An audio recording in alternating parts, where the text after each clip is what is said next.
अभी एक फैशन हो गया है, अम्बेडकर अम्बेडकर अम्बेडकर अम्बेडकर अम्बेडकर अम्बेडकर। इतना नाम अगर भगवान का लेते तो 7 जन्मों तक स्वर्ग मिल जाता। अमित शाह माफी मांगो, माफी मांगो, माफी मांगो। जय जय जय जय जय भीम, जय भीम, जय भीम। आवाज नमस्कार दोस्तों, मैं नीरज श्रीवास्तव। आप सभी लोग देख रहे हैं नियो मीडिया। आज भारत की राजनीति किस दिशा में जा रही है इसका पता किसी भी बड़े दल को नहीं। अगर हम बात करें दो बड़े दल जो देश के हैं उसमें बीजेपी और कांग्रेस। कांग्रेस कहीं ना कहीं किसी उन मुद्दों को पकड़ के रखना चाहती है जिन मुद्दों के सहारे 2024 के इलेक्शन में उसको अच्छी सीटें हासिल हुई थी। उसी तरीके से बीजेपी उन मुद्दों से कांग्रेस को भटकाना चाहती है जिन मुद्दों के सहारे 2024 के केंद्र के इलेक्शन में बीजेपी पूर्ण बहुमत में नहीं आई।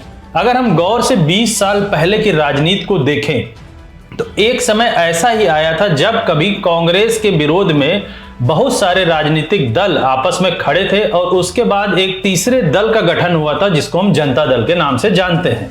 अगर हम आज की इस परिस्थिति को ध्यान से देखें तो जनता दल बनने जैसी कोई स्थिति नहीं है। आज दो बड़े घटक दल आमने सामने हैं। अब आज की इस राजनीति में कोई भी बड़ी पार्टी या कोई भी नामचीन पार्टी अपने आप को बड़ा नहीं कह सकती, चाहे उत्तर प्रदेश हो या पूरे देश के हर स्टेट में। अब दो बड़े घटक दल आमने सामने हैं, उसमें से नाम है एनडीए और दूसरे का नाम है इंडिया गठबंधन। आज अगर हम गौर से देखें तो इंडिया गठबंधन कहीं ना कहीं उस राजनीति को ही साधना चाहती है जो आज से कुछ साल पहले जनता दल ने साधा था। और जनता दल बिखरने के बाद कुछ क्षेत्रीय दल के नेता अपनी अपनी पार्टियां बना लेते हैं, जिसमें से अगर हम गलत नहीं है तो समाजवादी पार्टी हो गई, आरजेडी हो गई, बसपा हो गई, ये लोग कभी जनता दल में हुआ करते थे। आज कोई भी पार्टी अपने क्षेत्र को छोड़कर नहीं जाना चाहती और वो दो बड़े घटकों के साथ ही रहना चाहती है, एनडीए और इंडिया गठबंधन के साथ। अब इंडिया गठबंधन उसी तर्ज पर राजनीति को फिर से वापस लाने की कोशिश कर रही है जिस तर्ज पर कभी जनता दल थी, यानी कि समाजवादी लोग ओबीसी समाज और बहुजन समाज के लोगों को एक साथ जोड़ने की कोशिश कर रही, जो कि बीजेपी भरसक प्रयास करती रही है कि समाजवादी पार्टी और बसपा कभी ना जुड़े। यानी कि अगर हम सोशल इंजीनियरिंग की बात करें तो दो बड़ा समाज आपस में ना जुड़े, यानी कि पिछड़ा वर्ग और अति पिछड़ा वर्ग, जिसको हम ओबीसी और SC/ST के नाम से जानते हैं, ये ना जुड़े। क्यों? क्योंकि अगर हम इतिहास के पन्नों को पलटे तो एक बार ऐसा भी आया था जब समाजवादी पार्टी और बसपा आपस में लड़ी थी और बीजेपी और कांग्रेस ये दोनों बड़े घटक दल पूर्णतया साफ हो गए थे। अब आज की स्थिति वहीं कहीं आकर खड़ी हो जाती है कि इंडिया गठबंधन इन्हीं दो बड़े समाज के लोगों को आपस में जोड़ना चाहती, क्योंकि अगर हम तीसरे समाज की बात करें जो अल्पसंख्यक है वो कांग्रेस या अदर देन बीजेपी को तो वोट करता ही आ रहा है। अगर कांग्रेस कहीं खड़ी हो जाती है क्षेत्रीय दल के साथ तो अल्पसंख्यक समाज उसी क्षेत्रीय दल को वोट कर देता। इस बात का एहसास बीजेपी को भी है और बीजेपी के साथ कुछ बड़े समाज के लोग, चाहे वो पंडित वर्ग हो, चाहे ठाकुर वर्ग हो या बिजनेसमैन के कुछ बड़े वर्ग के लोग इनके साथ जुड़े हुए हैं। अब इसी बात को बीजेपी के लोग पूर्णतया समझ रहे हैं और ये इस समय 10 साल की राजनीति के बाद अब उनका आगे का एजेंडा यही है कि जिस तरीके से हरियाणा और महाराष्ट्र के इलेक्शन को जीते हैं पूरे देश में वैसे ही वो इलेक्शन जीत सकते हैं। यह समझते हुए बीजेपी के कुछ कार्यकर्ताओं या कह लीजिए अमित शाह जी ने जो भाषण दिया था वो ये सोच भी नहीं पा रहे थे कि किस तर्ज पर ये आग की तरह पूरे देश में फैल जाएगा। अभी एक फैशन हो गया है, अम्बेडकर अम्बेडकर अम्बेडकर अम्बेडकर अम्बेडकर अम्बेडकर। इतना नाम अगर भगवान का लेते तो 7 जन्मों तक स्वर्ग मिल जाता। उन्होंने बोलते बोलते स्लिप ऑफ टंग कहें या ये कह लीजिए कि जानबूझकर उन्होंने इस चीज को बोलने की कोशिश की और बाबा भीमराव अंबेडकर के कंधे पर रखकर इंडिया गठबंधन या किसी विशेष समुदाय के लोगों पर तंच कसना नहीं छोड़ा। यही बात ये लोगों का ट्रायल था कि देखें ये किस तर्ज पर देश तक फैलती है।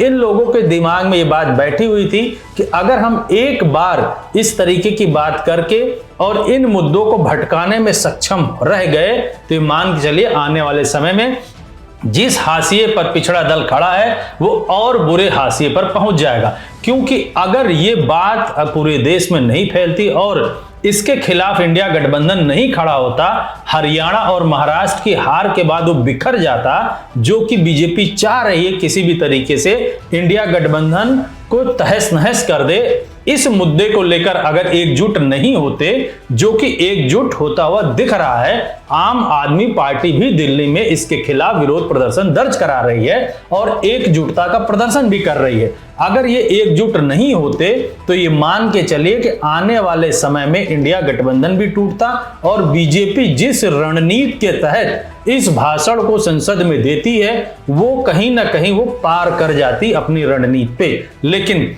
राहुल गांधी जी और उनके साथ जितने भी क्षेत्रीय दल उनको सपोर्ट कर रहे हैं, विगत लगभग 6 सालों से ज्यादा से बीजेपी के विरोध में है और जो बीजेपी पॉलिसीज ले आ रही है सिर्फ बड़े लोगों के लिए, कारपोरेट्स के लिए, उसके खिलाफ वो काम करने में और देश को बताने में और सही तरीके से देश तक मैसेज पहुंचाने में चूक नहीं रही है। उन सारे घटक दलों को बीजेपी प्रयास ही कर रही है किसी भी तरीके से इनको बाहर हटा दे ताकि आगे का रास्ता उसका और आसान हो जाए। याद कीजिए संजय सिंह जो कि आम आदमी पार्टी के हैं, उन्होंने राज्यसभा में अपने भाषण में अडानी को सीधे नाम लेकर बोला कि भारत देश से बिजली चोरी करके वो बांग्लादेश को बेच रहा है और हमारे देश के प्रधानमंत्री कुछ नहीं कर रहे हैं। नरेंद्र मोदी का दोस्त अडानी बांग्लादेश को बिजली सप्लाई करता है। आप विषय पर बिजली सप्लाई करता है। प्रधानमंत्री पर आपने भारत की बिजली चोरी करके, भारत की बिजली चोरी करके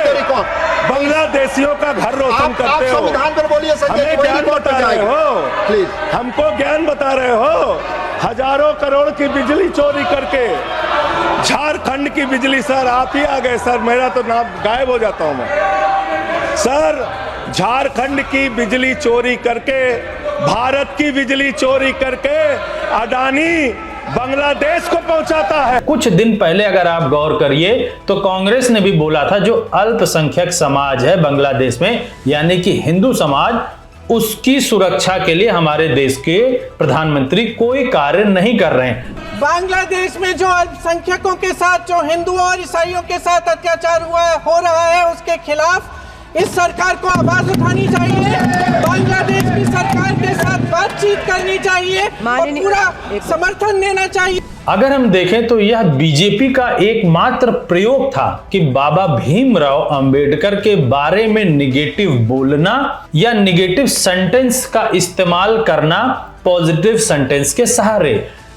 ताकि ये पता चले कि आज किस तरीके से, किस तर्ज पर लोग इंडिया गठबंधन के साथ जुड़े हैं। क्या यह समाज इंडिया गठबंधन के साथ जुड़ा है या जो भी जोड़ है वो बहुत कमजोर है जिसको हम तोड़ सकते हैं, या फिर बीजेपी एक तरीके का नया प्रयोग करने की कोशिश कर रही है कि कैसे भी करके इंडिया गठबंधन को तोड़कर छिन्न भिन्न अलग अलग पार्टियों में कर दिया जाए ताकि आने वाले जितने स्टेट्स हैं उसमें आसानी से अपनी सरकार बनाई जा सके। अगर हम हरियाणा और महाराष्ट्र के इलेक्शन को देखें तो उन इलेक्शंस में कारपोरेट का पैसा लगा था और उन कारपोरेट के पैसों के भरोसे ही बीजेपी सरकार सत्ता में आती है। अगर अदर स्टेट्स में कारपोरेट का पैसा नहीं लगेगा तो मान के चलिए बीजेपी सत्ता से बाहर है। अब 2024 में 4 स्टेट्स के इलेक्शन होते हैं, उसमें 2 कांग्रेस यानी कि 2 इंडिया गठबंधन और 2 इंडिया गठबंधन के पास है। अगर हम सोचें तो 2-2 के स्कोर पर दोनों बड़े घटक दल खड़े, एनडीए और इंडिया गठबंधन, और 2 बड़े स्टेट हारने के बाद भी इंडिया गठबंधन का मनोबल डाउन नहीं हुआ, जबकि वो ऊपर ही है क्योंकि पूरे देश को ही पता है कि वो कैसे जीते हैं। इसी वजह से बीजेपी अब नए प्रयोग की ओर जा रही, क्योंकि इंडिया गठबंधन बड़ी तेजी के साथ पीडीए, जो कि अखिलेश यादव जी ने पिछड़ा दलित अल्पसंख्यक को जोड़ने की कोशिश की थी, उसको फिर एकजुट करने की कोशिश कर रही है। और इसी प्रयोग में ऐसा लग रहा है कि मानो बीजेपी घिरती और फंसती हुई दिख रही है। आने वाले समय में देखना बड़ा दिलचस्प होगा कि राजनीति किस करवट बदलती है और इंडिया गठबंधन इस मुद्दे को कहां तक फैला सकता है। हमारी टीम की पूरी निगाहें इस वक्त बनी हुई है। मैं अपने सारे दर्शकों से बोलता हूं, चैनल को ज्यादा से ज्यादा सब्सक्राइब करें, शेयर करें। धन्यवाद।